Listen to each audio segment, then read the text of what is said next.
Bienvenidos a la UJC Habla, nuestro sexto programa.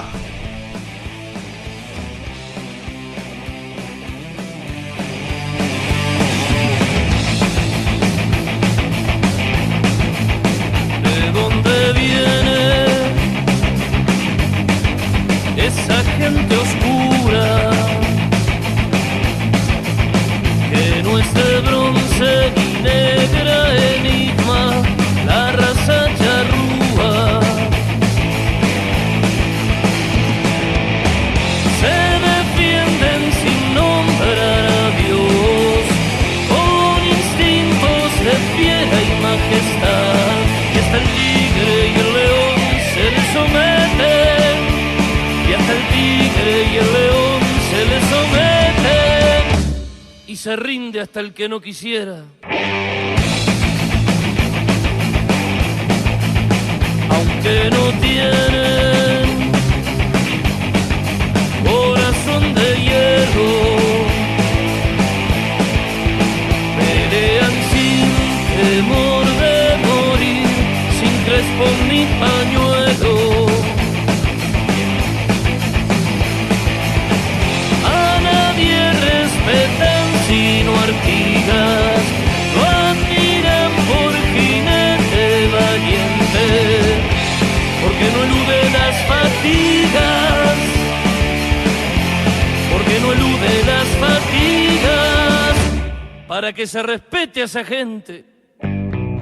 El equipo de trabajo, como siempre, conformado por Doris Orozco, Natalia Orozco, Leo Besonar, Virginia Viera, quien les habla, Marcos Valdivia y Nico Villar. Esa gente oscura,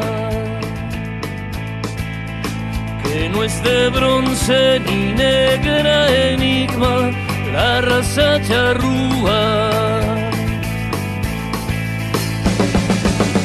Según ellos es el gran cacique, saben que así no habrá quien les quite la libertad de su raza y nación, la libertad de su raza y nación, defienden con ardiente furor.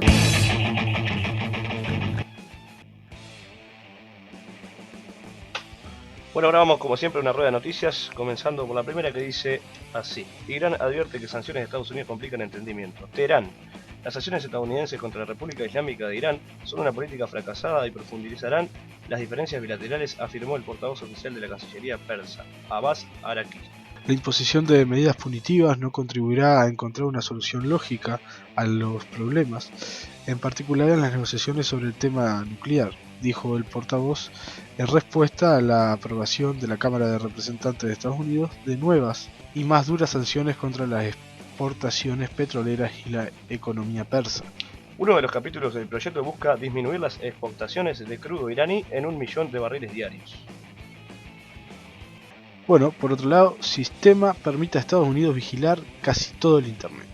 Londres. Un sistema de vigilancia secreto conocido como XKeyscore permite a Estados Unidos supervisar sin autorización casi todo lo que las personas hacen en Internet, según un artículo del diario británico The Guardian. El texto revela que el modus operandi de ese programa permite a los analistas de inteligencia estadounidenses navegar a través de enormes bases de datos que contienen correos electrónicos, chat de redes sociales, así como los historiales de millones de individuos. Según el The Guardian, la Agencia de Seguridad Nacional señala en sus materiales de capacitación del programa XKeyscore que este es el sistema de mayor alcance para el desarrollo de la inteligencia a través de la web. El programa cubre casi todo lo que el usuario típico hace en Internet, incluyendo el contenido de los correos, páginas vistas, búsquedas y metadatos. Bien, nos vamos ahora a Madrid. Oposición española pide dimisión de Rajoy por casos de corrupción. Madrid. La mayoría de los partidos de la oposición en España insistieron en exigir la dimisión del presidente del gobierno, Mariano Rajoy, cuya imagen se vio salpicada por varios escándalos de corrupción. El secretario general del Partido Socialista Obrero Español, PSOE, Alfredo Pérez Rubalcaba, pidió a Rajoy que, en un acto de generosidad con el país, deje el cargo tras las acusaciones formuladas por el ex tesorero del gobernante Partido Popular PP, Luis Bárcenas. Hace 15 días, Bárcenas declaró ante un juez haber pagado sobresueldos en negro a altos cargos del ahora partido en el poder incluido el propio mandatario, como parte de una contabilidad oculta llevada por él durante 2 décadas en la agrupación conservadora. Ahora pasamos con el lesivo e ilegal TLC Colombia-Unión Europea. El Tratado de Libre Comercio TLC Colombia-Unión Europea será tan lesivo para el país como el suscrito con Estados Unidos, valoró el senador Jorge Enrique Robledo, quien calificó el convenio de ilegal y violatorio de la Constitución. El gobierno del presidente Juan Manuel Santos infringió la Carta Magna al permitir la entrada en vigencia de ese tratado, sin la revisión de la Corte Constitucional, indicó el congresista en un comunicado difundido en su página web. Ese nuevo TLC, declaró, provocará enormes daños al agro y la industria nacional, pues esa potencia europea destina más de 70.000 billones de euros al año a subsidios agrícolas, mientras en Colombia el agro se encuentra rezagado, subrayó. Es mejor ser vaca en la Unión Europea que campesino en colombiano, porque recibe más plata del Estado una vaca en la Unión Europea que un campesino en Colombia, ironizó el congresista. Robledo advirtió que con este acuerdo comercial la Comunidad Europea se propone desaguar su crisis económica en Colombia con la veña de un gobierno que al servicio de las transnacionales extranjeras y en detrimento del interés nacional. Con el nuevo convenio, ganan unos criollos que separaron su parte personal de la suerte nacional. A ellos les va bien, cuando a Colombia le va mal, apostilló. Por otra parte, cumbre antiimperialista de Cochabamba, abierto el abanico de demandas sociales. La cumbre antiimperialista que acaba de concluir en la ciudad boliviana de Cochabamba dejó abierto un abanico de demandas sociales con la intención de devolverles a los países de la región todo aquello que les fue arrebatado por años. Convocada por el llamado Pacto de Unidad, una agrupación de 5 organizaciones sociales bolivianas, tras el bloqueo aéreo que sufrió el presidente Evo Morales en Europa, la reunión insistió desde su inauguración en la necesidad de que el mundo capitalista respete la libertad y el derecho de Latinoamérica. El cónclave, al que asistieron más de 1.200 delegados de 18 países en representación de un centenar de organizaciones, se dividió en 6 comisiones de trabajo, de las cuales emergieron más de 100 resoluciones sobre las cuales se elaboró la declaración final. Entre otros puntos, los participantes condenaron la posición de los gobiernos de España, Francia, Portugal e Italia al impedir el pasado 2 de julio el sobrevuelo y operaciones del avión presidencial boliviano sobre su respectivo espacio aéreo. Al mismo tiempo, insistieron en respaldar el reclamo boliviano de contar con un acceso soberano a las costas del Océano Pacífico, una condición que el país del altiplano perdió luego de la llamada Guerra del Pacífico contra Chile, que le arrebató 400 kilómetros de costas y 120 kilómetros cuadrados de territorios ricos en cobre y guano. También se abogó por la devolución de la soberanía de las islas Malvinas, Sandwich y Georgia del sur argentino, así como la salida de todas las bases militares estadounidenses y británicas de Latinoamérica. Los participantes insistieron en la necesidad de ponerle fin de inmediato al bloqueo estadounidense contra Cuba, pidieron que cesen los atropellos contra los prisioneros en la base de Guantánamo y reclamaron la libertad de 5 luchadores antiterroristas cubanos reos en Estados Unidos. También se abogó por celebrar cada 2 de julio el Día Internacional de la Lucha contra el Imperialismo, en recordación a la situación vivida por Morales en Europa, y celebrar la segunda cumbre antiimperialista el 5 de marzo del próximo año, en coincidencia con el primer aniversario de la muerte del expresidente venezolano Hugo Chávez, cuyo legado fue recordado en cada una de las jornadas. Los delegados abogaron asimismo porque los pueblos recuperen los recursos nacionales basados en el ejemplo boliviano de nacionalizar las empresas más importantes y declarar el agua como un derecho humano, políticas implementadas tras la asunción al poder en 2006 de Evo Morales. El propio mandatario participó en la clausura de la cumbre con un multitudinario acto de masas en la avenida Blanco Galindo, a la cual asistieron los delegados y representantes de organizaciones sociales de todo el país, además de cochabambinos. Willy Toledo y su llamado a acciones concretas. Entre los participantes a la cumbre se encontraba el actor español Willy Toledo, muy conocido en su país por su trabajo para el cine, la televisión, el teatro y sus posiciones de izquierda. Toledo, quien reside en Cuba desde hace una semana, manifestó su satisfacción por participar de la reunión, por la profundidad de cada una de las demandas y propuestas, pero recordó la importancia de asumir acciones concretas. El actor consideró muy importante lo que se ha hablado en la cumbre, aunque lo fundamental, dijo, es que haya propuestas concretas de acción. He asistido a muchas cumbres y muchas veces se queda todo en el manifiesto. Espero que en este caso lleguemos a algún tipo de acuerdo y en general a ciertas acciones físicas, cuando los militantes nos juntemos e intentemos obligar al gobierno a hacer lo que los movimientos sociales exigen. También evaluó lo acontecido a Evo Morales en Europa como una muestra más, un ejemplo más de la injerencia occidental, por llamarlo de alguna manera, en contra de los pueblos, en contra del derecho de los pueblos a su autodeterminación. Y siguiendo con el tema de Snowden que venimos informando hace un par de programas, dice Snowden sin planes inmediatos de abandonar Rusia. Tras recibir el asilo temporal en Rusia, el ex analista de la Agencia Nacional de Seguridad estadounidense NSA, Edward Snowden, debe decidir aún si permanecerá aquí de forma permanente, afirmó en Moscú su abogado Anatoly Kucherena. Snowden es libre de viajar cuando lo considere, incluso de regreso a Estados Unidos, aunque por el momento descarta cualquier plan inmediato de salir de Rusia, explicó el letrado en declaraciones amplificadas por Russia Today.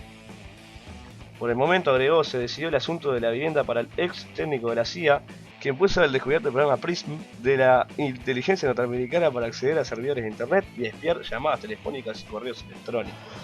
Bien, bueno, así sin más nos vamos a un corte literario. No te salves.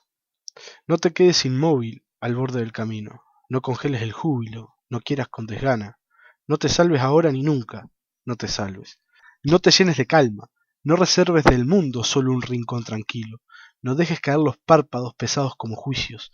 No te quedes sin labios. No te duermas sin sueño. No te pienses sin sangre. No te juzgues sin tiempo. Pero si, pese a todo, no puedes evitarlo, y congelas el júbilo, y quieres con desgana, y te salvas ahora, y te llenas de calma, y reservas del mundo solo un rincón tranquilo, y dejas caer los párpados pesados como juicios, y te secas sin labios, y te duermes sin sueño, y te piensas sin sangre, y te juzgas sin tiempo, y te quedas inmóvil al borde del camino, y te salvas, entonces no te quedes conmigo. Mario Benedetti. No te olvides del ayer. No te olvides del ayer. No te olvides del ayer. No te olvides. No te olvides del ayer. Porque el presente se marcha, queda embarrada la cancha. Y después para volver, cuando quieras recorrer, porque el barrio siempre espera algún sueño, una quimera. Que el deseo, que el amor, puede sonar el tambor y lo oigas desde afuera. O que si ayer fue lo más, no es vivir de recordar, sino que sirva de puente. Cómo se debe seguir, porque se debe elegir un camino solamente. El camino tuvo inicio y compartiendo la ruta, comiendo la misma fruta, sacando el placer del vicio, tu don también fue servicio, tu naturaleza bruta. No te olvides del ayer, no te olvides del ayer, no te olvides del ayer, no te olvides, no te olvides del ayer.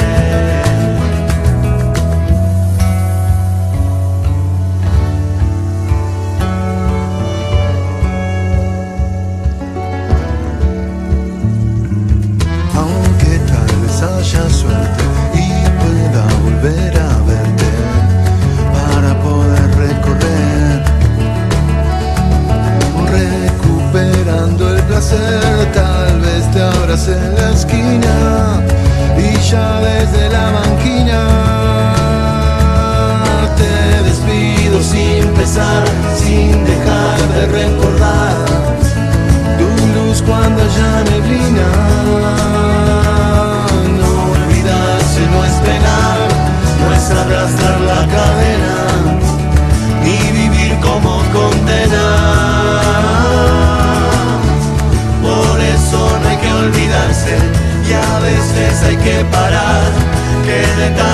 galopar, el polvo suele engañar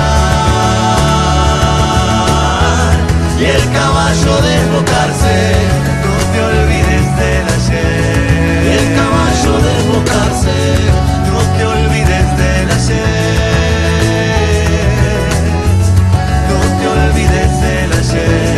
No te olvides. No te olvides del ayer.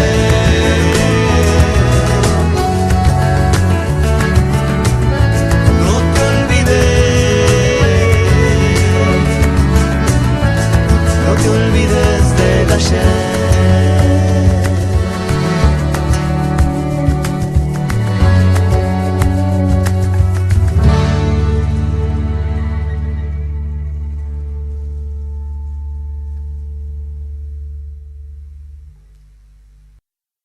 Bueno, y ahí compartíamos en el corte literario el poema No te salves de Benedetti y el tema musical era de la Versuit, denominado No te olvides.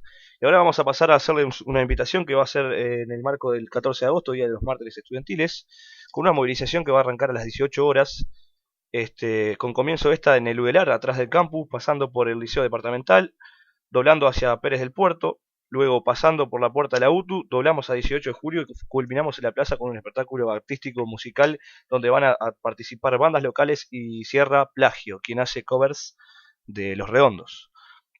Pero para brindarle más información sobre este día tan especial para todos nosotros, vamos a ir leyendo un texto que narra sobre este acontecimiento del 14 de agosto. Como previa a la que va a ser la marcha por los mártires estudiantiles, ¿no? Exactamente. Bueno, y este artículo tiene como nombre Liberarse y el futuro. Y dice más o menos así: el 14 de agosto de 1968 murió Liberarse, estudiante de odontología, militante de la FEU y la UJC. Liber fue el primer mártir estudiantil. Su muerte conmovió al país entero y esta fecha ha pasado a ser desde entonces una referencia para el movimiento estudiantil y todo el movimiento popular uruguayo. Una fecha de recordación, de homenaje, pero también imprescindiblemente de lucha y de propuesta. 1968. Mucho más que el Mayo francés. Liber fue herido de muerte 2 días antes, el 12 de agosto, en las inmediaciones de la Facultad de Veterinaria, en la calle General Prim, que hoy, por decisión del gobierno del Frente Amplio, en la Intendencia Municipal y de la Junta Departamental, en ese trayecto lleva su nombre. Estaba participando en una de las múltiples movilizaciones que trabajadores y estudiantes realizaban para enfrentar las políticas represivas, antiobreras y antipopulares del gobierno del Partido Colorado, encabezado por Jorge Pacheco Areco. Según narraron testigos, entre ellos Héctor Lescano, los estudiantes fueron reprimidos por un grupo de efectivos policiales. El agente Tegliacci, usando un arma que no era la del reglamento, disparó por la espalda contra Liber y le impactó en la pierna. La bala le lesionó una arteria y aunque sus compañeros y luego los médicos del hospital de clínicas hicieron todo por ayudarlo, murió 2 días después. Un militante de la UJC de veterinaria elude las balas, forcejea con el asesino de Liber y logra sacarle la gorra. Esa acción permitió que fuera identificado y al gobierno represor de Pacheco y el Partido Colorado no les quedó más opción que detenerlo, aunque por breve tiempo luego lo cubrió el manto de la impunidad. El sepelio de Liber fue la más grande movilización popular conocida hasta entonces. Los trabajadores, con su recién nacida CNT, paralizaron el país para concurrir solidariamente. El gobierno colorado organizó grupos de provocadores y esa noche rompieron vidrieras por 18 de julio para, amparados en los medios de comunicación a su servicio, justificar lo injustificable. En Uruguay, 1968 no fue un rayo en un cielo sereno, fue un año de ofensiva de la derecha que implementó un plan económico de hambre y recorte de derechos, intentó ahogar a la universidad presupuestalmente y a caballo de las medidas prontas de seguridad reprimió con saña salvaje al movimiento popular. En 1968 se producen 8 paros generales para enfrentar el congelamiento de salarios y la represión, decenas de acciones estudiantiles y de la universidad en su conjunto reclamando presupuestos y rechazando el intento de Pacheco de reglamentar las elecciones universitarias. Son destituidos y encarcelados trabajadores bancarios por parar. Cientos de dirigentes sindicales y estudiantiles son detenidos. Se denuncia tortura a trabajadores de la construcción. Poco más de un mes después del asesinato de Liber, en septiembre, caen asesinados otros 2 estudiantes, también de la UJC, Hugo de los Santos y Susana Pintos. Esta represión expresó la decisión de los sectores más reaccionarios del Uruguay, apoyados y alentados por el imperialismo yanqui, de frenar el proceso de acumulación del movimiento popular.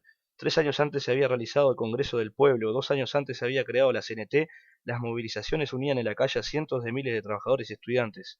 El presidente de la Cámara de Industria, Alfredo de Ambroise, en un discurso del 30 de diciembre de 1968 expresaba con absoluta claridad lo que estaba en juego.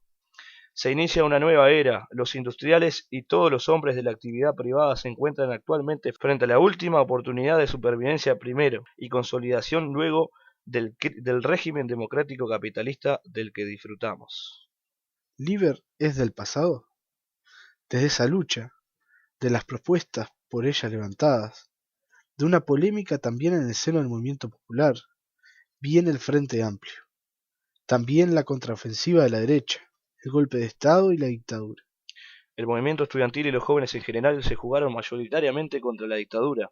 Lo expresaron con claridad en las elecciones universitarias tras el golpe, apoyando masivamente a la FEU, votando masivamente por el no en el 80 y como nutriente fundamental de la contraofensiva popular que se hizo de masas en 1983. No hubo año, durante la dictadura, que los jóvenes no homenajearan a Liber, y en él a todos los mártires. Así ha seguido siendo en los ya más de 25 años de recuperación democrática. El 14 de agosto ha pasado a ser una fecha símbolo para los militantes estudiantiles y juveniles uruguayos, y está muy bien que así sea. Pero escribiendo nada menos que en liberarse, y para la UJC sería hacerse trampas al solitario quedarnos en esa constatación y recordación. Liber fue parte de una generación que forjó la unidad, que construyó herramientas de lucha, que aún hoy son parte fundamental del movimiento popular, pero también Liber, la UJC de entonces, la izquierda, aquella generación, tenían la revolución como objetivo, como componente central de sus discusiones y de sus acciones. Esa era la utopía que los movía, más allá de las polémicas, de los nombres, de los énfasis. Liber también fue parte de las ideas y los sentimientos de la generación de los que combatimos la dictadura. Nuestra utopía era la libertad, no habíamos dejado de hablar de revolución y mucho menos de soñar con ella, pero derrotar al fascismo, liberar a los presos, encontrar justicia para los represores, ser libres era sin dudas lo que nos unió y movilizó. En ambos casos, con limitaciones, con errores, con tragedias, con derrotas, pero también con victorias. Esos sueños y esos instrumentos populares involucraron a miles. Liber es parte de esta generación, la de la post-dictadura, la emergente de la peor crisis socioeconómica del Uruguay, la de la derrota del voto verde y del voto rosado, la de la ofensiva cultural, ideológica y material del neoliberalismo que devastó la sociedad, la que creció sin el campo socialista y masivamente solo conoce el capitalismo. Es también la generación de la Intendencia para el FA, la Intendencia de Montevideo, la de las victorias en los plebiscitos en defensa de las empresas públicas, la de la gran victoria del FA por 2 veces a nivel nacional, la de movimientos sindicales con más cantidad de afiliados en toda su historia, la mayoría jóvenes. Esta generación, recogiendo el pasado, asumiendo sin demagogias y sin anteojeras el presente, sus luces y sus sombras, sus problemas y también sus innegables avances, debe construir su propio camino, su utopía que la movilice. Somos comunistas. Nuestra utopía es la revolución y la construcción de una sociedad superadora del capitalismo, que cada vez más muestra sus lacras y la imposibilidad de resolver, como sistema, los desafíos de la organización de la vida humana. Eso era así en 1968, durante la dictadura, y lo sigue siendo hoy. Pero también sabemos que se necesita unidad, propuestas concretas, mirar la realidad y luchar para transformarla. Y sobre todo sabemos que los jóvenes en general y los estudiantes son una de las fuerzas sociales llamadas a jugar un papel central en cualquier proceso de cambios en nuestro país y más con sentido revolucionario. Es muy importante el gobierno del FA, es muy importante el FA como herramienta, lo son las organizaciones estudiantiles y el PCNT. Pero tan fundamental como eso es que se involucren miles de jóvenes en esta lucha. Las transformaciones serán con miles o no serán, por eso, además de incorporar todas las formas de participación, debate y movilización que deben ser incorporadas, lo central es que miles de jóvenes sientan y sueñen con transformar esta realidad y que lo hagan a su manera. Recordamos a Liber con emoción, fieles a la historia pero comprometidos con el presente y sobre todo con la necesidad de involucrar a miles de jóvenes en la lucha por los cambios. Bien lo dijo Mario Benedetti. Las utopías no son pronósticos, ni proyecciones de datos, ni resultados de encuesta, ni siquiera presagios. Más bien son destellos de la imaginación, aspiraciones casi inverosímiles que sin embargo llevan en sí misma el germen de lo posible. Una generación sin utopía será siempre una generación atascada, aunque tenga la obsesión de la velocidad, e inmóvil, aunque se agite sin cesar. Gabriel Mazarovich.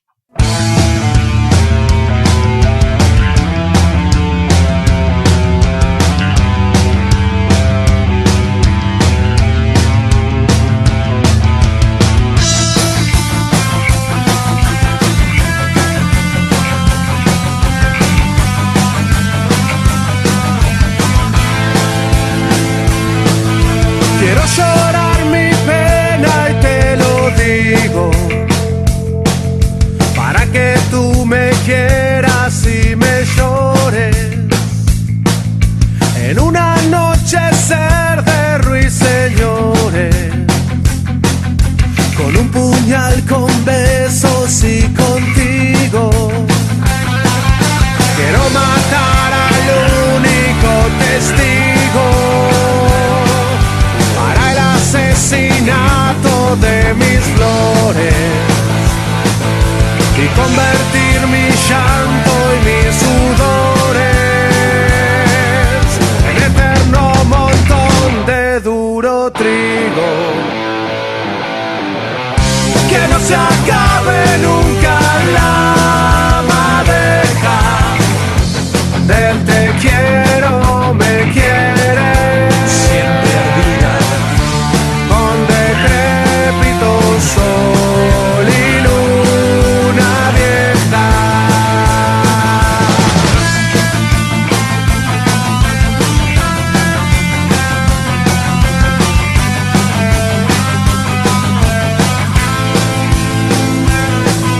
Quiero llorar mi pena y te lo digo, para que tú me quieras y me llores. En un anochecer de ruiseñores, con un puñal, con besos y contigo. Quiero matar al único testigo para el asesinato de mis flores y convertir mi llanto y mis sudores en eterno montón de duro trigo.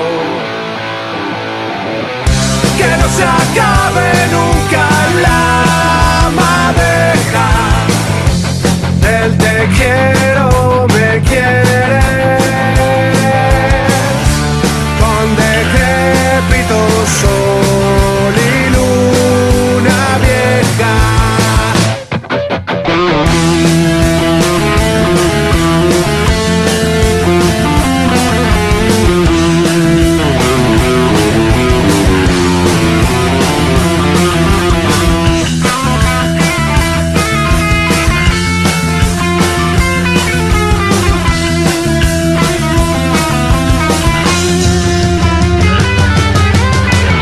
Que no se acabe nunca la madeja del te quiero, me quieres, con decrépito sol y luna vieja. Que no me des si no te pida, será para la muerte que no deja ni sombra por la carne estremecida. Que lo que no me des si no te pida, será para la muerte que no deja ni sombra por la carne estremecida. Que lo que no me des si no te pida, será para la muerte que no deja ni sombra por la carne estremecida. Bueno, ahí compartíamos el audio de La Trampa con el tema El poeta dice la verdad, y ahora los vamos a dejar compartiendo un audio de una entrevista que le realizamos a Néstor Silva, creador de Patricia, un personaje que salía en el Diario Popular en la época del 69 hasta el 73, cuando después fue censurada, pero bueno, con más detalles él se lo va a contar. Y bueno, nos encontramos para la próxima, el próximo viernes. Decirles, recordarles que tenemos en nuestro Facebook Miguel Gómez, la UJC Habla, todo junto, y si no, la página de Facebook también, que es la UJC Habla. Así sin más, nos despedimos, hasta la próxima. Bien. Un abrazo revolucionario para todos. Nico. Chau, chau. Nos vemos. ¿Cómo se llama el programa? La UJC Habla. La UJC Habla. ¿Y lo encontrás en Facebook? ¿O en YouTube? En YouTube lo encuentro. La UJC Habla. Y en Facebook también. Está bueno, lo felicito.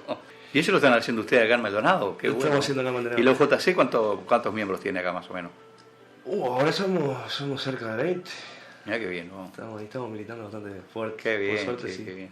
He visto buenas pintadas. Sí, en los también, muros. también. Muy bien hechas, además. Y ahora venimos el 14 de agosto, venimos trabajando fuerte también. Ajá. Venimos en la plaza el 14 de agosto, va a haber una actividad bastante grande. Ah, qué bien. El 13 también va a haber una charla. Ah, qué bueno. Seminario. Pero si le parece, arrancamos. Sí, dale. Vamos a contarle un poquito a la gente quién fue Patricia. Patricia es una historieta que nace en el año 70. Se venía ya perfilando la perspectiva de un posible golpe de Estado. Se había deteriorado muchísimo la realidad uruguaya. En mi concepto, además, estaban actuando ya en mi concepto con lo que era el Plan Cóndor, aceitando, digamos, los aparatos represivos uruguayos, ¿no? Eso era clarito, porque en el año 69 hubo una huelga bancaria muy importante y ahí empezaron a aplicar las políticas represivas y de fichaje de gente y cosas, ¿no? Se veía venir. Se veía venir. Entonces yo estaba trabajando, yo estaba dibujando en lo Popular desde el año 64, en la parte editorial, digamos, hacía una caricatura editorial. Y se daba en esos finales de la década del 60, se daba la renovación del Popular, que ya se había renovado porque ya estaba en 18 de julio, en 18 de julio Río Blanco, digamos, con una gran innovación periodística, ¿no? Pero ya en finales del 69 se estaba organizando una renovación dentro de lo que ya era nuevo, ¿no? Sí. O sea, un empuje, una nueva visión, digamos, para hacerlo más efectivo en la comunicación, porque iba teniendo, digamos, la fuerza política, particularmente el partido y todo lo que era el embrión, digamos, de lo que iba a ser el Frente Amplio, estaba con mucha fuerza, ¿no? Y el partido particularmente en la parte organizativa y comunicativa. Entonces se me plantea por la dirección del diario el desafío de hacer una historieta, de si me atrevía a hacer una historieta, que yo no había incursionado nunca en ese aspecto del humor gráfico. Y bueno, pero yo un poco como teníamos muchas actividades, muchas cosas, un poco me lo tomé así, bueno, como que sí, está bien, bárbaro. Pero llegó el día en que ellos, toda la gente del diario estaba armando, ya iban procesando lo que iba a ser el nuevo diario, vino gente a colaborar, compañeros a colaborar en una nueva diagramación y una nueva presentación gráfica del diario, y toda la estructura, digamos, periodística, toda la estructura. Entonces llegó un momento que dice, bueno, Néstor, ¿y tenés algo de la historieta? Digo, no, todavía no. Dice, mirá que mañana largamos número 0, para un número 0 para ver qué sale. Bueno, entonces esa noche me puse a pensar una idea, a trabajar una idea, y por aquellos tiempos había fallecido precisamente en el 64, que yo después fue que a raíz de eso ingresé en lo Popular, un gran caricaturista y humorista uruguayo gráfico, que es Pelo Duro, Julio de Suárez, Pelo Duro, que además de humorista gráfico era humorista, escribía, hacía programas de radio buenísimos, un excelente. Y él era el que hacía la caricatura editorial del Popular y también hacía la última página del semanario Marcha. Entonces él tenía una imagen muy linda, que 2x3 la sacaba, que era la imagen de la República, que era un personaje, digamos, que con una toga, con una especie de toga y un gorro frigio el gorro, digamos, de la imagen de la Revolución Francesa, ¿no? Sí. Y a mí se me ocurrió hacer algo, una versión de ese tipo, ¿no? Es decir, una versión de la República versionada en mi estilo de diseño, de humor, digamos, ¿no? Mi estilo gráfico. Y bueno, y ahí empecé a trabajar y bueno, al otro día llevé una primera idea para el número 0 y a partir de ahí arranca entonces La Patricia, que la primera edición es de abril del 70, en el 20 de abril, creo que yo tengo por acá en un librito que te voy a regalar. En abril del 70 sale la primera Patricia en el periódico, en el diario El Popular. El 17 de abril. Ariana como yo. ¿Eh? Ariana como yo, de Ari. Ah, sí. Mira, después te doy. Y entonces, a partir de ahí, y a la gente del diario se le ocurrió ponerla en tapa, ¿no? O sea, para que fuera un elemento llamativo dentro de la nueva estructura, y la pusieron en la portada, digamos, ¿no? del Popu, y ahí entró a salir. Y bueno, y ahí fue, desde que arranqué, digamos, chao, no paré más, no pude parar más. Así surge entonces, Patricia. Así surge La Patria. ¿Y cuál era el objetivo que pretendías cuando sentabas a dibujarla? Bueno, el objetivo era más o menos, digamos, de lo que era mi objetivo también en el diario con la caricatura política, que era, digamos, abordar lo que era el tema de actualidad del día siguiente, digamos, Sí, ¿no? sí. Es decir, a través de toda la información que se escuchaba en radios y en distintos medios, periódicos, semanarios y cosas, yo buscaba un tema. Y además, digamos, dentro del contexto también de lo que era la línea política del partido, de ir apuntando a determinadas cosas, a la unidad, a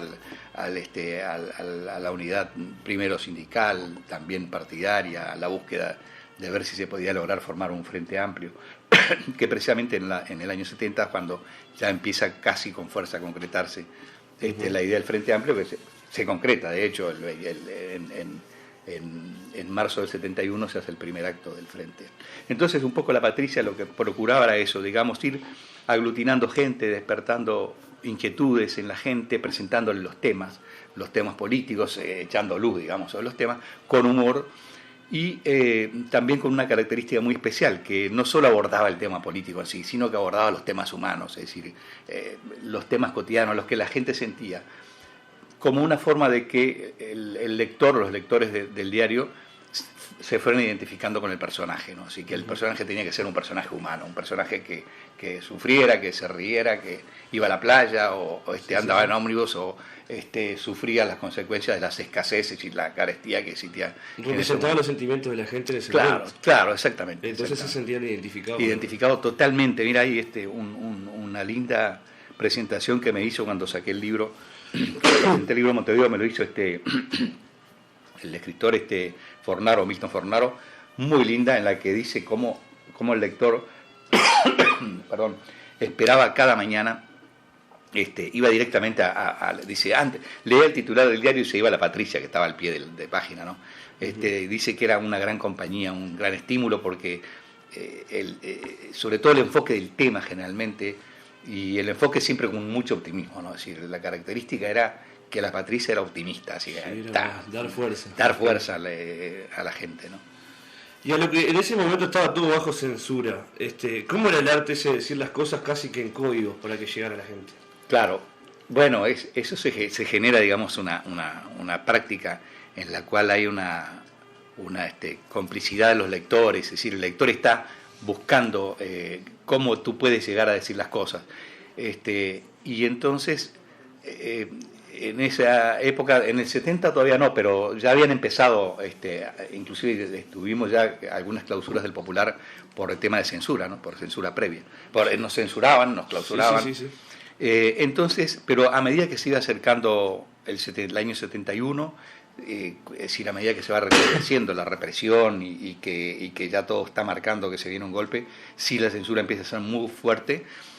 Y bueno, entonces uno buscaba recursos, ¿viste? Uno se ingeniaba diciendo cosas en forma parabólica o metafórica, para que la gente le iba... Sí, la gente la gente totalmente, es decir, es más, muchas veces uno decía algo que no había tenido una intención y la gente lo agarraba eso como que lo agarraba por el lado de descubrir algo que, dicho en entre líneas, o sea, se jugaba mucho en tener que comunicar las cosas por entre líneas o por supuestos y por ideas metafóricas.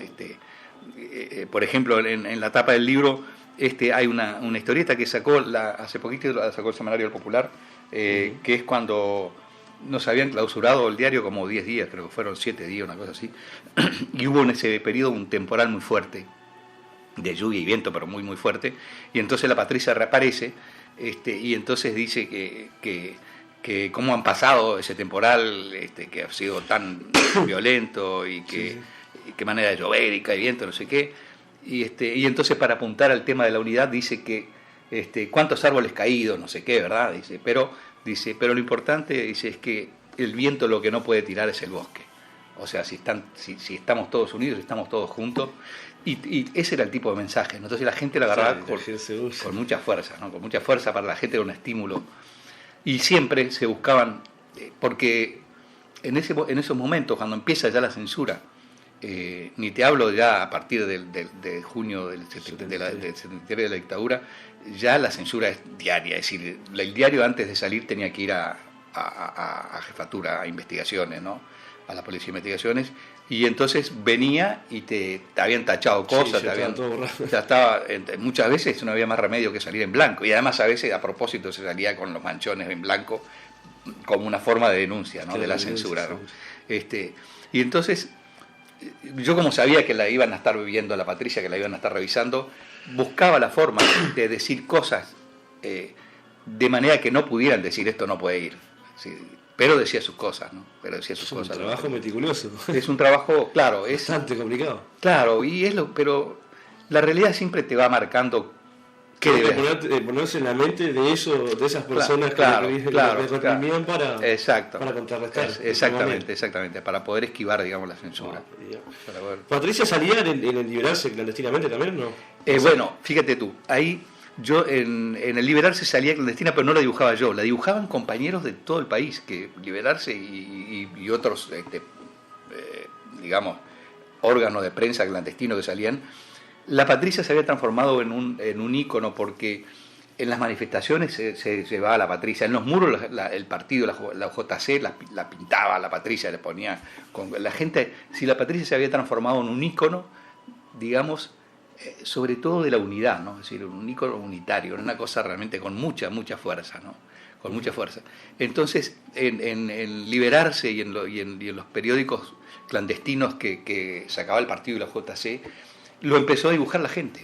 Yo inclusive en el 76 me fui al exilio, ¿no? Porque nosotros seguíamos haciendo unas revistas de humor con un grupo de gente de izquierda muy, muy importante, que habíamos creado un grupo unitario muy lindo, con Luis Blanco Álvarez, Blanquito, que dibujaba también la contratapa Marcha, y Pancho Graels, éramos los que armábamos la cosa, y teníamos un grupo que llegábamos a ser hasta más de 20 humoristas gráficos y que escribían, y hacíamos revistas y más.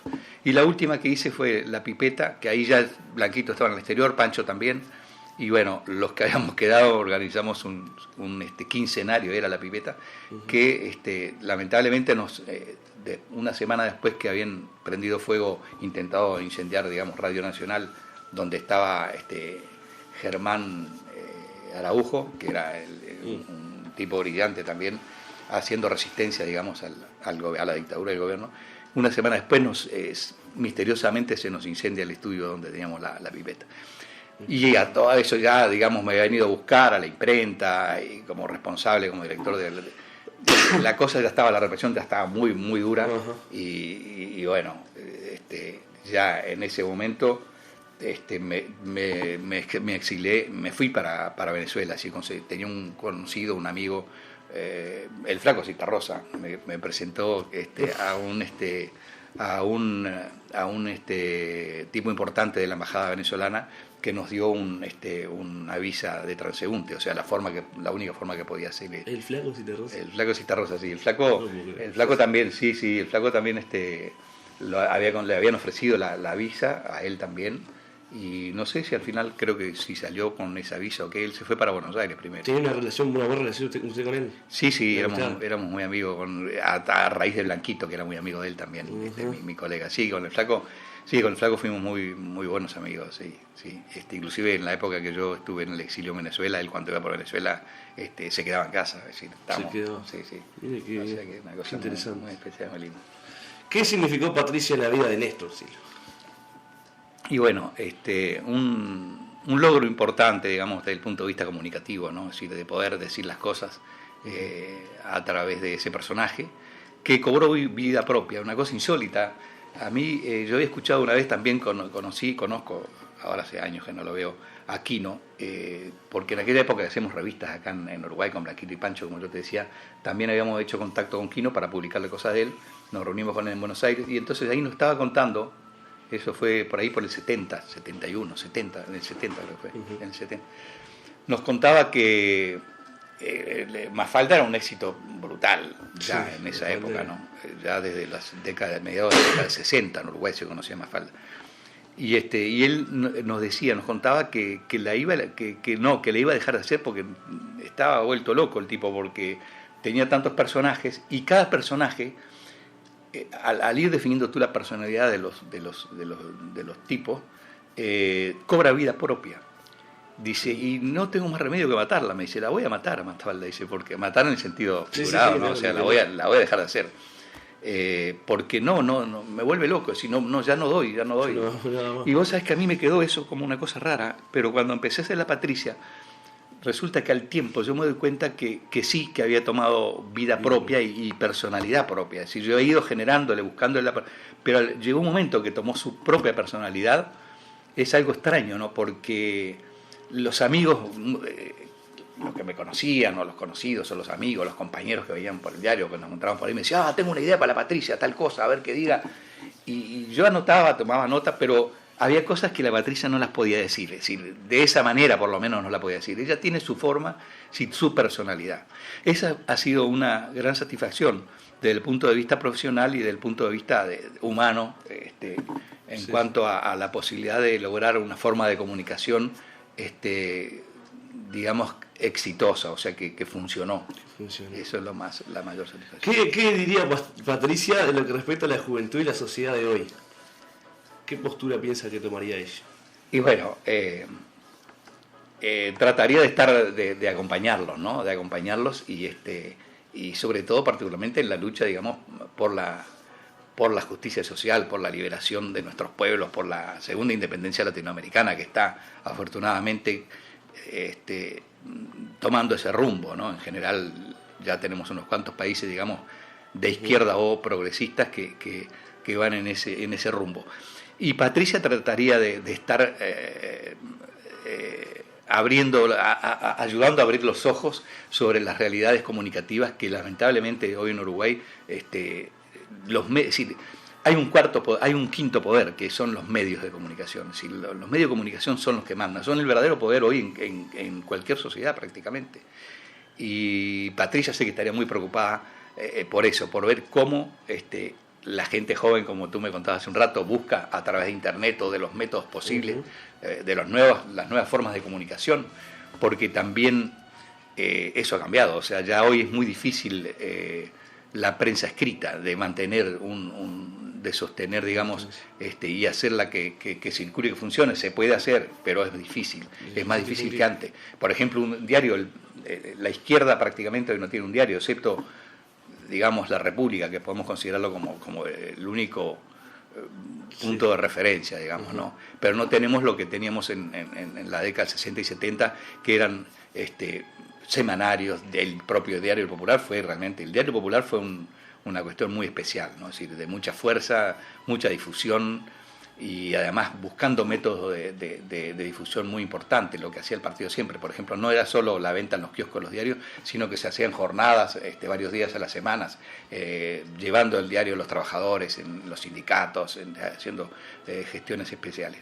Entonces, Patricia, a los jóvenes le diría que, bueno, abrir los ojos, estar atentos sobre todo a las formas de comunicación para poder transmitir las verdades que hoy se ocultan a través de los grandes medios. Es decir, la televisión es lamentablemente, por ejemplo, es uno de los grandes... los españoles vinieron con sus armaduras y sus cosas a conquistarnos a arma y fuego, ¿no? y a matar gente, y mataron millones de aborígenes latinoamericanos, ¿no? Y ahora el enemigo lo tenemos instalado en nuestra casa, le damos prioridad, está encendido prácticamente todo el día. El central, más los que están en las otras habitaciones de una familia constituida. Y ese es un enemigo total, porque los medios de comunicación, es decir, la televisión y la televisión particularmente de aire, pero no solo la de aire, también las cableras, son medios que tienen el objetivo de dominarnos, es decir, de engañarnos, de mentirnos y de hacernos creer otra realidad. Y fíjate qué increíble, por ejemplo, que uno de los medios más importantes en este momento, lo hablamos antes de la entrevista, de difusión de las verdades, digamos, es Telesur, es decir, como medio, como televisión, ¿no? Como elemento, como medio en la televisión. Y Telesur, que lo pueden tener las cableras gratis, no lo tienen. Es decir, en Montevideo, por ejemplo, no hay una sola cablera que tenga Telesur. No hay una sola. Acá en Maldonado hay una excepción, que es en San Carlos. Hay una de las dos cableras de San Carlos que tiene Telesur. Y ahí entonces uno se da cuenta que realmente la televisión como medio es un medio muy importante, realmente, como técnica, como forma de comunicación, sería maravilloso, pero depende de cómo lo utilices. Es decir, si tú lo utilizas para mentir y para engañar a la gente directamente, no es positivo. Entonces yo a la juventud, Patricia mejor dicho, lo que le estaría diciendo a la juventud, es bueno, vamos arriba, vamos a estar alerta, vamos a ver qué medios y cómo a través de los nuevos medios, internet básicamente, y radios, y donde uno pueda estar, donde los jóvenes puedan estar, cómo hacemos para ir descubriendo cuál es la verdad, dónde está la verdad, quién dice la verdad, y que se demuestra con la realidad. Es decir, la verdad no es una entelequia, no es una cuestión abstracta, la verdad es lo que responde a las realidades.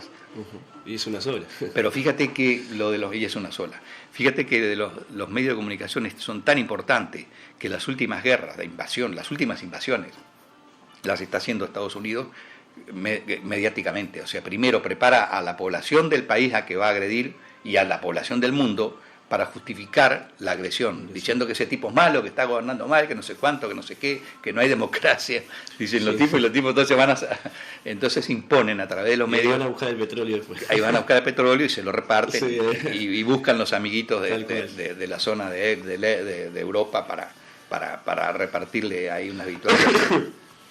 Entonces yo a la juventud, Patricia, seguramente estaba enganchada en eso, estaría ahí con los jóvenes buscando la forma de... Nosotros ahora en la actualidad como juventud estamos abarcando un tema bastante complicado, que es por parte de ciertos personajes se pretende impulsar bajar la edad de la imputabilidad. Ajá. Lo cual estamos totalmente en contra, ¿no? Claro, porque sabemos que eso no es la solución. No es la solución. No es la solución. ¿Patricia tomaría postura sobre eso también? Sí, sin ninguna duda. Sí. Y además tomaría esa misma postura, ¿no? Es decir, el rebajarla, ¿qué le van a llevar? Hasta 6 meses de edad la tendrán que llevar. Irán por es una forma regresiva de tratar de solucionar las cosas. Es decir, las cosas se solucionan en el origen del problema.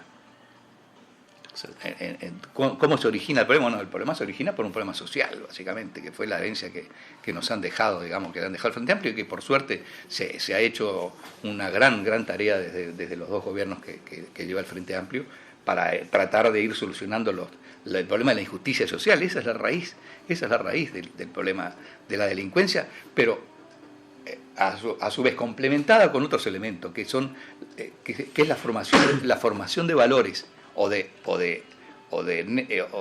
invalores, digamos, ¿no? Es decir, de nuevos valores que son absolutamente negativas y que precisamente se dan en los medios básicos que yo te decía, como es la televisión. ¿Sí? La televisión ahí te dan todos los valores, el crimen, la muerte, la droga, todo eso te lo dan, y el consumismo, en el cual te van quitando los valores humanos para hacerte creer que tú eres y vales y sirves si usas tal marca de calzado, tal marca de ropa o tal. Es decir, el consumismo es una forma que complementa el origen de eso, del problema ese, digamos, de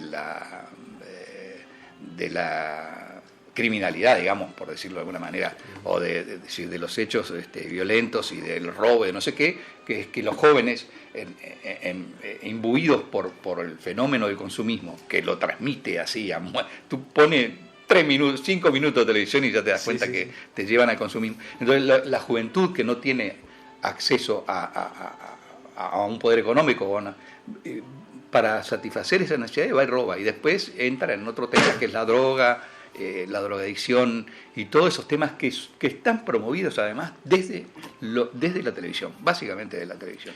Y hablando del tema de la droga, ahora que le tocó, también hay una lucha fuerte contra el narcotráfico en lo que respecta a la regulación de la marihuana. Sí, sí. En eso, ¿qué opinión darían?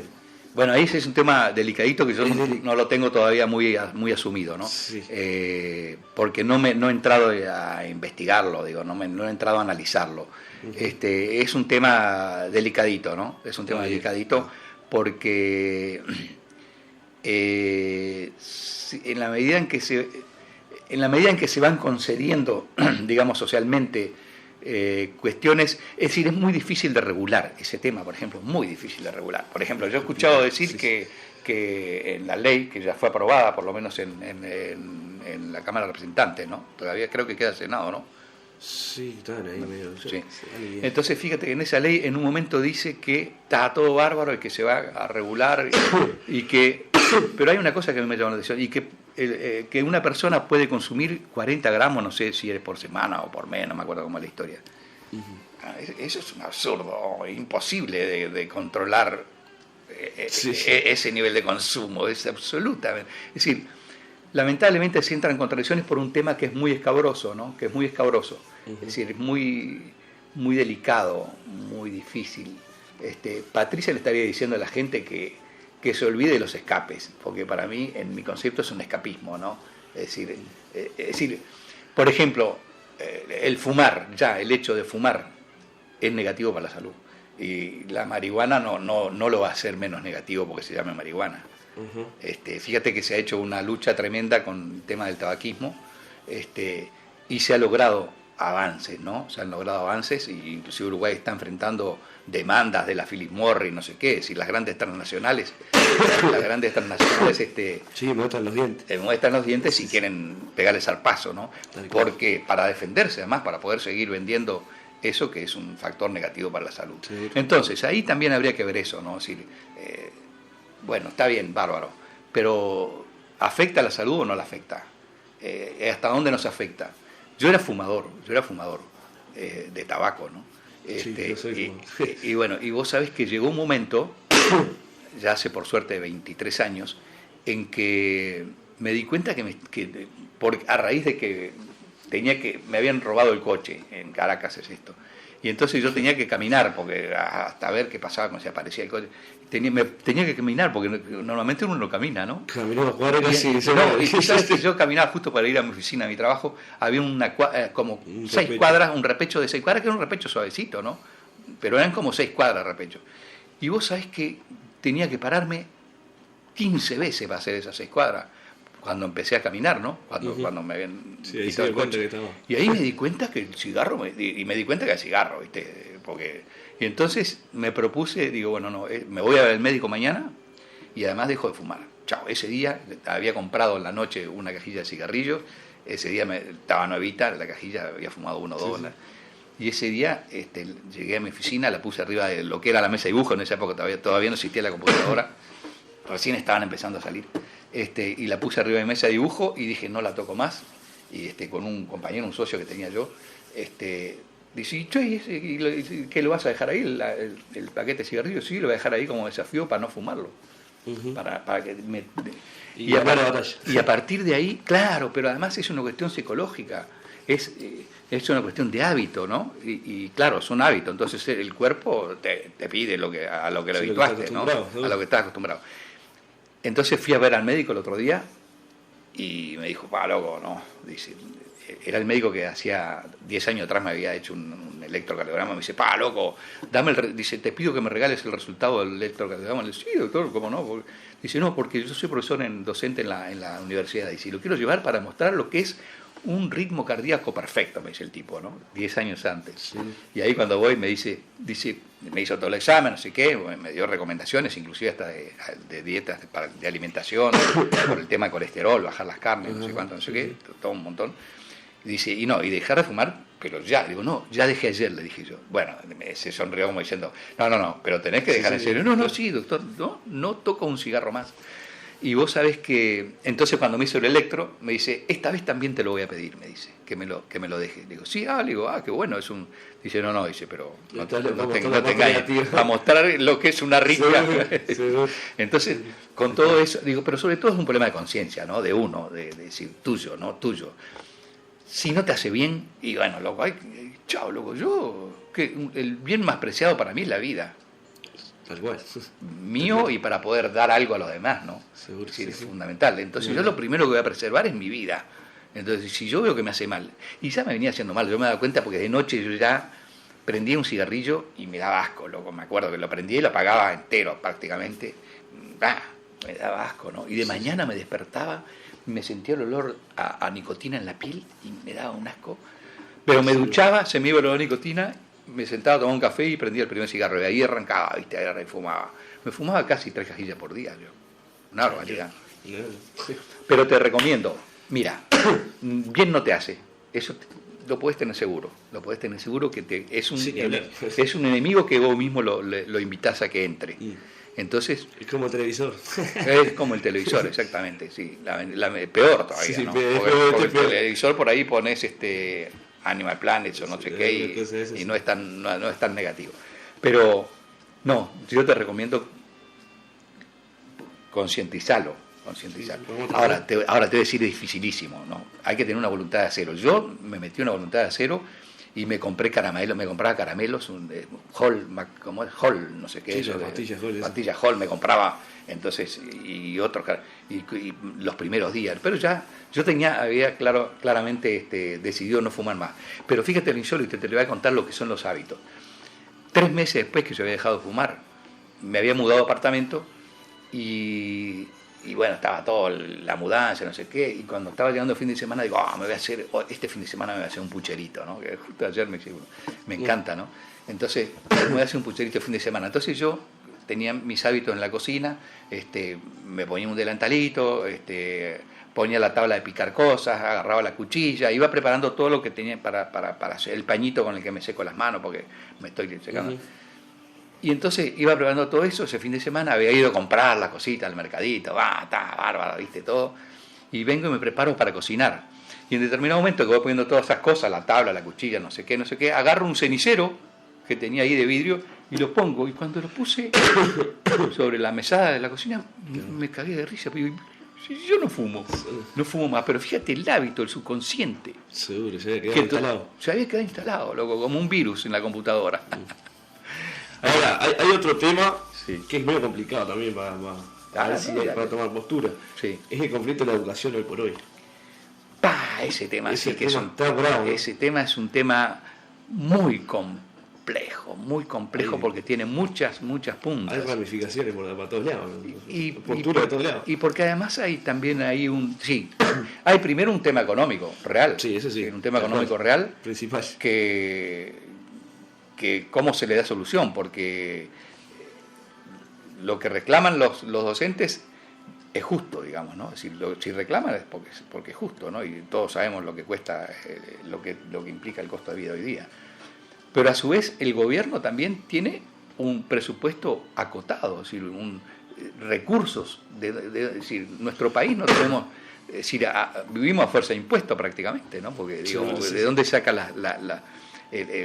los recursos económicos el Estado nuestro para resolver las cosas y de los impuestos? Es decir, digo, pensando en Venezuela, por ejemplo, país donde viví mucho tiempo, que tiene afortunadamente una riqueza petrolera y mineral. Entonces ahí, primero, por el lado económico es complicadísimo. Yo ayer casualmente me encontraba con un compañero que me decía que está en ese tema. Él es legislador y justo se había reunido con un grupo de maestros y me dice, estamos acá, dice, es una situación muy difícil porque dice, la enseñanza tenía planificado un incremento del 6%. Y la realidad y el Estado en su presupuesto lo que tenían planificado era un 3%. Entonces estamos embretados a ver de dónde salen los recursos para ese complementario 3%. Es decir, es muy complejo. Pero después hay otro tema más, que es todo el tema de la enseñanza en sí, ¿no? De las estructuras de enseñanza, de los criterios, de las formas, del abordaje de la enseñanza. Y ese es un tema también Sistema educativo. el sistema educativo es un tema también muy, muy complicado. Afortunadamente, hay que ver lo positivo, hay que tratar de ver lo positivo. Sí, Afortunadamente en Uruguay tenemos la enseñanza gratuita, relativamente gratuita. Digo, la universidad puede acceder gratuitamente, no es que sea exactamente así, porque también necesitas un apoyo económico, sí, porque no podés estudiar si no tenés una. Pero por lo menos no está privatizado, totalmente privatizado, si bien existen universidades privadas y institutos de enseñanza desde primaria, desde kinder, privados, por lo menos el Estado nuestro ha logrado mantener la vigencia de la enseñanza gratuita en todos los estatus de la enseñanza, que eso es muy importante.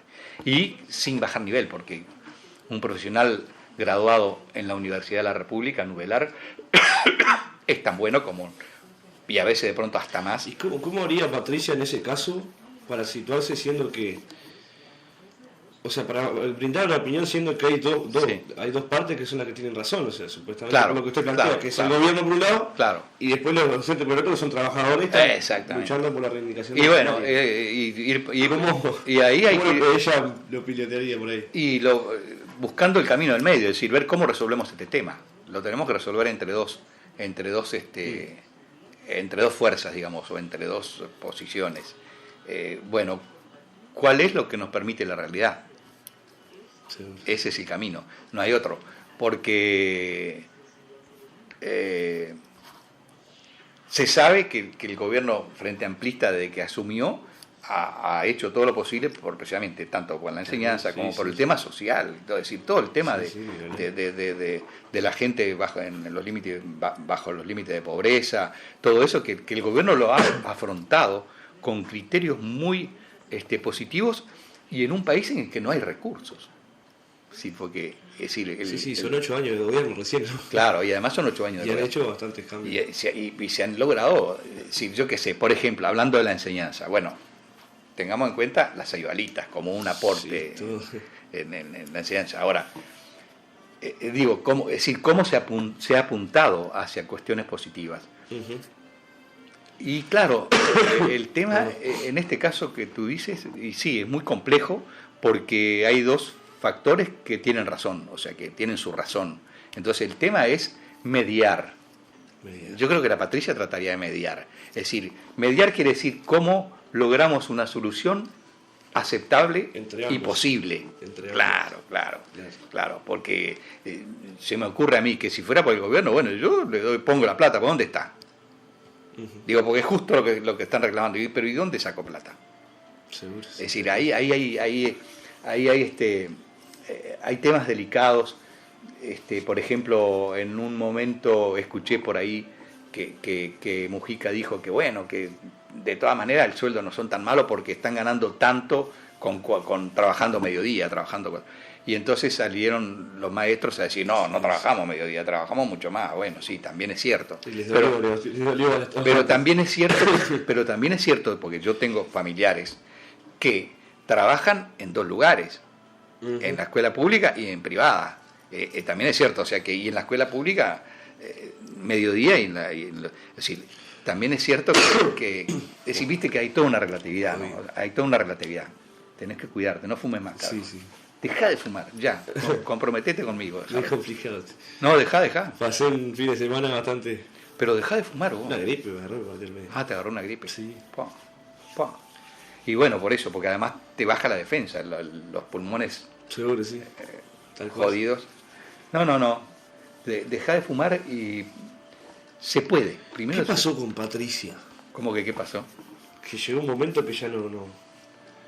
Y la Patricia, lo que pasa es que la Patricia... ¿Por qué no volvió? ¿Por qué no volvió? Bueno, primero porque yo estuve exiliado 22 años.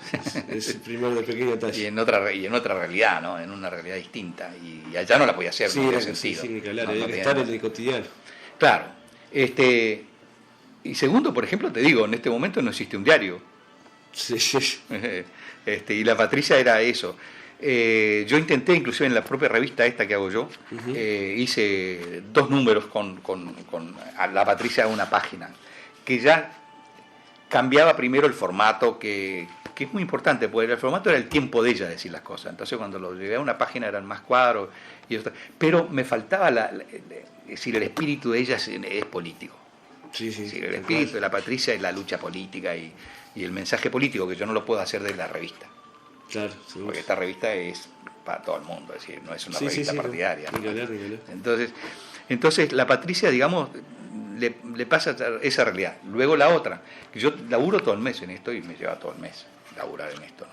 Es decir, la gente, por ejemplo, del Semanario Popular me ha pedido, yo se la haría con todo gusto, pero si bien yo en este momento no integro el partido, digamos, como no estoy afiliado al partido, digamos, después que volví se había armado el despelote. Sí. Entonces, bueno. La parte complicada. Parte complicada, pero no soy anticomunista y soy, inclusive, yo he enviado patricias especiales al Popular, al Semanario, ¿no? La haría, pero no me da el tiempo. ¿Por qué no me da el tiempo? Voy a intentar, inclusive, te digo más, la voy a intentar. Porque... Te tomo la palabra. Bueno, bien. Sí. Porque, ¿sabes qué? Porque implica una responsabilidad muy grande. Yo tengo que estar, lo que tú me estás preguntando, y bueno, ¿y qué opinión tomas sobre la enseñanza? Y tengo que estar informado. Seguro. Tengo que estar muy informado. Fíjate, el tema de la enseñanza, por ejemplo, concretamente, el tema del reclamo presupuestal y todo. Y es un mundo, loco. Es un mundo en el cual tenés que entrar, analizarlo, conocerlo muy bien para salir a dar una opinión. ¿Me entendés? Sí, ni que hablar. No es fácil, ¿no? Pero entonces todo eso lo que me implica a mí es un tiempo que no lo tengo, porque yo el presupuesto mío lo tengo que sacar desde acá. Y ya me... Está bien, bárbaro. Pero bueno, sí, me gustaría pila. Y de todas maneras, aún así, fíjate, la Patricia es un personaje para salir todos los días. Es decir, ella se habitó, su vida fue esa, todos los días. Entonces ya el corte, si yo tuviera la posibilidad de hacerla todos los días en algún sitio, la posibilidad de un medio y la posibilidad de que económica decir, bueno, está, no me preocupo, no hago más, que ahora además tampoco dejaría de hacer la revista porque estoy muy entusiasmado con la revista, ¿no? Son etapas tuyas de la vida. Pero sí, se puede ser, Patricia vive, así como dicen los venezolanos, Chávez vive. Patricia vive, ¿no? Patricia además no ha muerto. Pero, claro, necesita su propio entorno. Necesita un contexto que no existe en este momento, esa es la realidad. Es decir, en el contexto aquel de los años 70, de los años finales 60, 70, en un Montevideo, en un Uruguay determinado, con una lucha muy fuerte de la izquierda por la unidad, era muy vital todo aquello. Entonces la Patricia surgió como surgen las flores, en el césped que aparecen las flores amarillas de determinada época del año, y surgen. Y un poco es eso. Bueno, es eso. Muy bien. Qué fácil es agitar un pañuelo a la tropa solar del manifiesto marxista y la historia del hambre. Qué fácil es suspirar ante el gesto del hombre que cumple un deber y regalarle ropitas a la pobrecita hija del chofer. Qué fácil de enmascarar sale la oportunidad.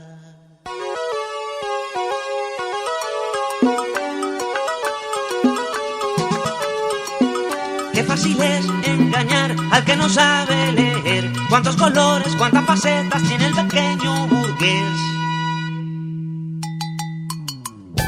Qué fácil es trascender con fama de original, pero se sabe que entre los ciegos el tuerto suele mandar.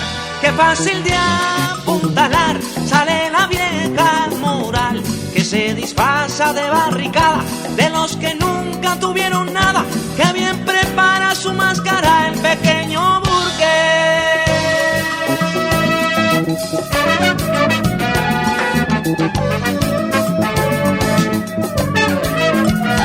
Viva el harapo, señor, y la mesa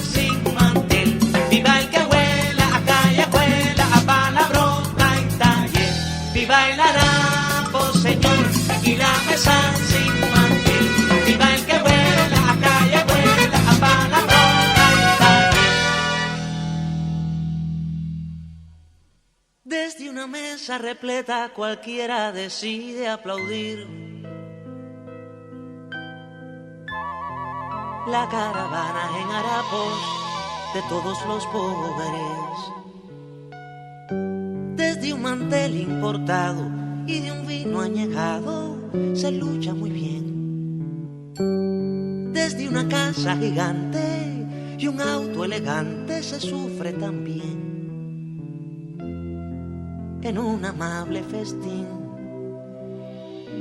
se suele ver combatir.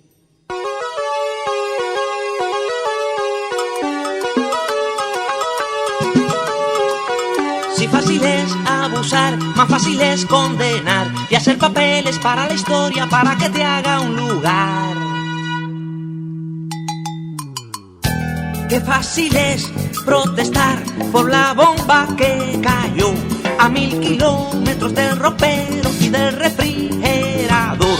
Qué fácil es escribir algo que invite a la acción contra tiranos, contra asesinos, contra la cruz o el poder divino, siempre al alcance de la vidriera y el comedor.